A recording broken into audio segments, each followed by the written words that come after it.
I saw the aftermath of a fire last night.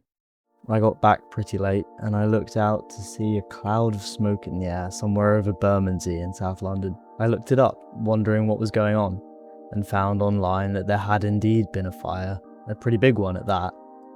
And that, naturally, late as it was, made me feel a little bit spooked, a little bit off-put by all that. It also got me thinking about the nature of how we feel about things. I've personally always been of the opinion that emotions mark change, that happiness comes with the state of something getting better, sadness with it getting worse, and so forth. They're transient, nothing more, nothing less.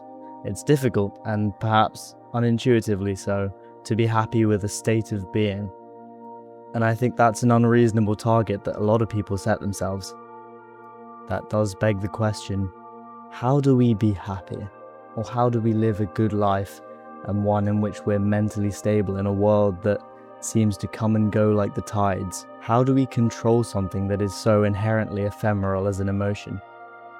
When I saw that plume of smoke last night, it updated something about the way I saw the world. These wildfires were not something academic or something in a far-off continent. They were here. They were in my city. They were at home. It may well be just the naivety of youth that brings our expectations down from a perfect world that we think exists as a child to the realistic one that actually does. How are we supposed to cope with that drift if every step along the way will inherently make us sad, like we discussed? I think the answer to that question is the thesis of this video, and I'm sorry to make you wait so long. I don't think we should chase happiness.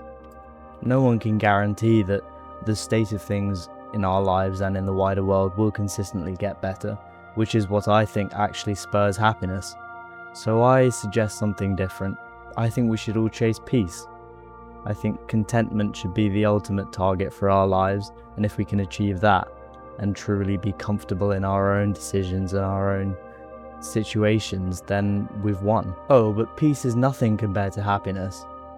Well, yes, but at the same time, I think that happiness contains a lot of what is actually most desirable about having peace and contentment itself. Maybe the part that we wanted about happiness wasn't the bit that distinguished it from peace in the first place. Obviously, people have situations where they can't be content or at peace for whatever reason and whatever outside circumstances, but if you can, I think it's a far more achievable target, and perhaps achievable at all, compared to happiness. In any case, it's worth interrogating what you feel and what you want to feel. Something to think about.